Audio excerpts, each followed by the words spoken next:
Bom, estamos finalizando aqui a rodada do dia 27 de março, né?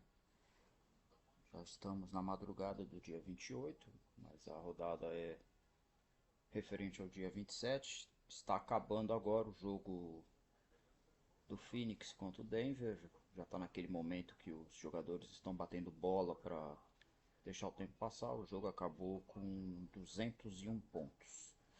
104 a 97 para o Phoenix. Aqui está 95, mas aqui não contabilizou ainda. Agora sim. Vamos agora fazer, né, a revisão de se eu fui bem ou se eu fui mal, né? Mas o que importa não é ir bem ou ir mal, é quanto você tem mais do que você tinha ontem, né? Quanto que você ganhou de fato, né? Eu vou aqui fazer um retrospecto de todos os jogos, né? Como você pode ver aqui o Charlotte. Vamos lá. Charlotte Hornets. Tô achando aqui. Charlotte Hornets e Cleveland Cavaliers. Foi um jogo pra lá de estranho, muito estranho. Deu 129 pontos, o mercado achava que seria um jogo muito under. No primeiro quarto, pra vocês terem noção, eu tenho que mostrar isso, cara. É uma coisa muito estranha, né? Olha esse primeiro quarto, cara. 76 pontos. Foi o quarto de todos os jogos de hoje com mais pontuação. Um jogo mais under. O primeiro quarto, 76 pontos. Então, assim, quebrou, né? Quebrou todas as nossas pernas, quebrou aquela fezinha, né? Das múltiplas que eu faria, porque começou tudo com esse jogo, né? Que era o primeiro jogo do dia. Mas tudo bem, errei. Agora vamos pro jogo do Orlando com o Warriors. Como eu imaginava, um jogo abaixo de 220, né? Na verdade foi abaixo de 200, né? Um jogo bem com aquela cara de playoff, como eu imaginava, como eu falei no vídeo dos prognósticos, né? 194 acertamos aqui, né? A odd de 177 deu aí no quase R$ 98 de retorno. Atlanta versus Blazers, né? O Atlanta fez 120 pontos. O Atlanta fez 120 pontos, certo? 8 pontos a mais do que a gente precisava. Em um determinado momento ali o Atlanta estava muito pontuado. Ele deu uma recuada ali no último quarto, pois o jogo já estava meio que resolvido. Como eu imaginei, não? O Portland é mais um saco de pancadas aí do, do campeonato, né? Olha só, 19-5-4. É uma campanha horrível, né, do Blazers. É um time muito ruim mesmo. Então acertamos aí, né?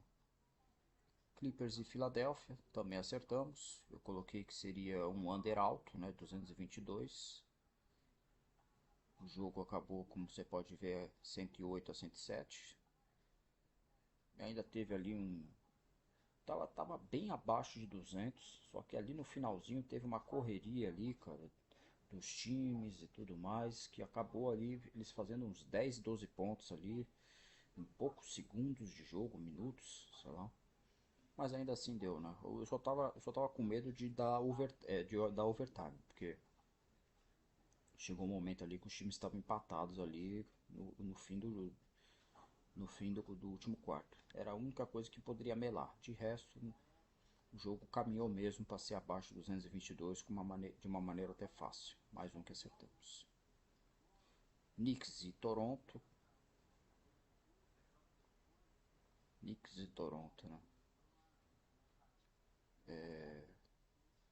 Como eu falei, né? O Knicks tem um average de 111 pontos.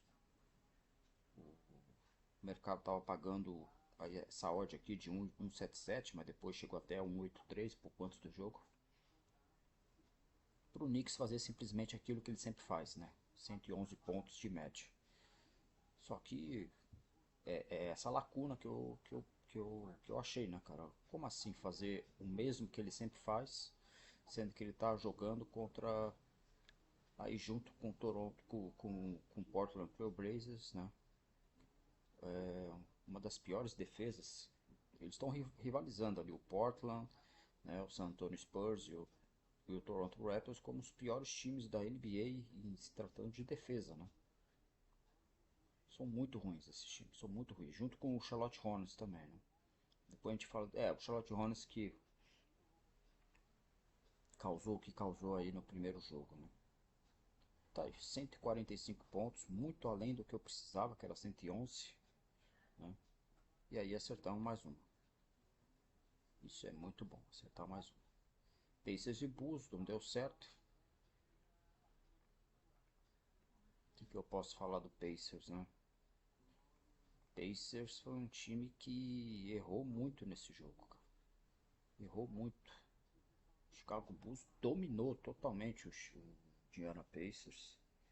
O Chicago Bulls foi aquilo que eu imaginava que o Pacers poderia ser, né? Tanto é que vocês estão vendo aí, né? O Chicago Bulls fez 125 pontos e o Pacers só 99. E assim, erros. Eu fiquei em um momento ali, né? Acompanhando a transmissão pelos streamings, né? Lá dos Estados Unidos. E o comentário, né? O comentário dos comentaristas era esse mesmo. Caraca, velho. Esse Pacers está muito diferente, né? É um Pacers totalmente diferente daquele Pacers, porque era um arremesso de três atrás do outro que não dava certo, sabe? Um jogo ali como o do Lakers no domingo e contra o.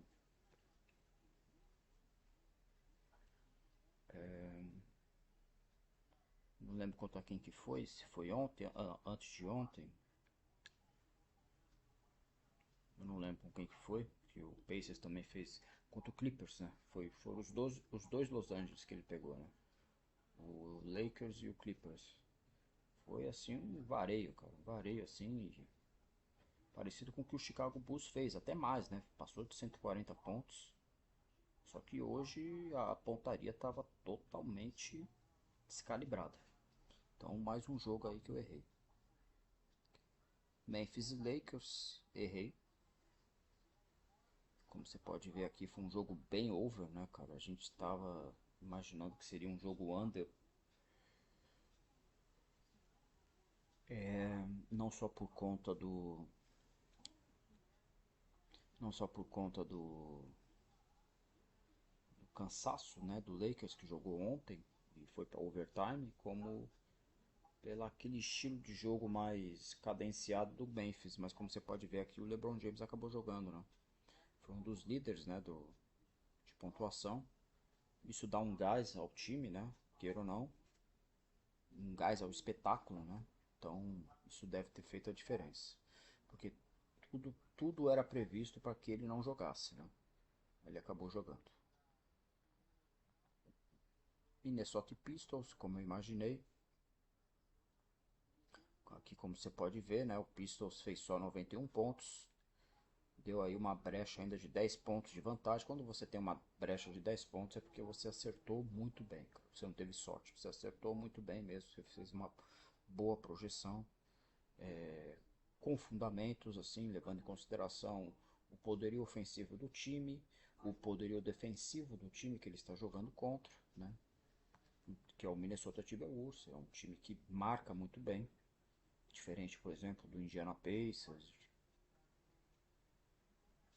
É um time que marca muito bem. Então, por isso que deu certo, cara. Porque você tem que levar em consideração não só as deficiências do time, né? Como também as qualidades do time adversário, né? Que são a da defesa. Muito bem.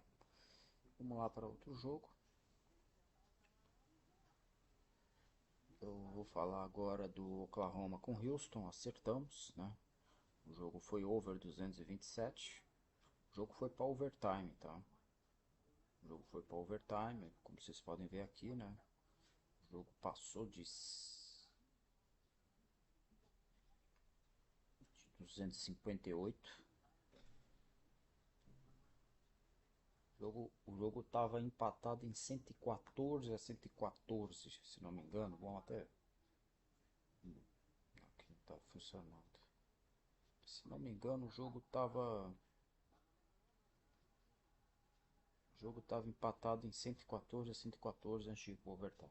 Ainda assim, sem precisar do overtime, a gente teria feito o resultado, tá? Não foi por conta do não foi por conta do overtime que a gente, quer ver, talvez eu esteja falando besteira, não sei.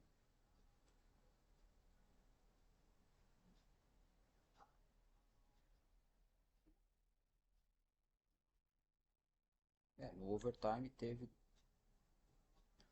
34 pontos, né, dos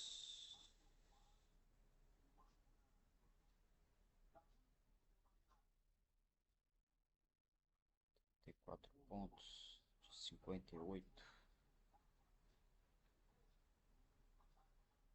Sim, passou de, mas ficou, mas tava bem encaminhado, cara, e faz parte, né? O que eu posso dizer? Faz parte. Às vezes a gente perde por conta de overtime, às vezes a gente ganha por causa de overtime. Quando a gente aposta no under, hoje, por exemplo, eu fiquei com medo ali. E o último jogo do dia, Denver e Phoenix, né? Foi um jogo que se tornou under durante o jogo, assim, o poderio ofensivo do Denver estava muito comprometido por conta da ausência ainda do Jamal Murray. A gente ainda achava que ele poderia jogar esse jogo ali pela parte da tarde, mas não jogou, né? Bom, o que interessa agora é o seguinte: eu tinha um inicial de 100, de 605. Vamos ver quanto que eu fiquei depois de todos esses ganhos, certo? 97 ali do Utah, mais 97 do Houston, Oklahoma, mais 97 do Minnesota com Pistols.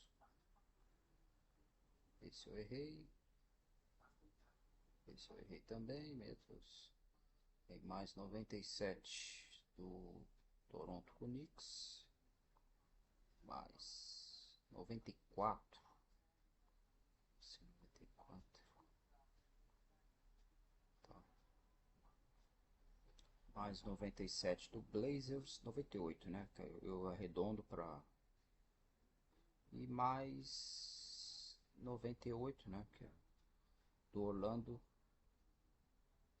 contra o Warriors. Errei o Charlotte Young. E bom, final R$ 678. Mais um dia, que o dia de ontem também foi um dia lucrativo, né? Foi um dia que eu fiquei no positivo em relação ao que eu tinha da Stakes. Final. Aí, R$ 678, né? Um lucro aí de mais de R$ 73 em cima de 605, em torno aí de 13, 14% da banca usada, certo? É isso aí, que amanhã seja um dia melhor.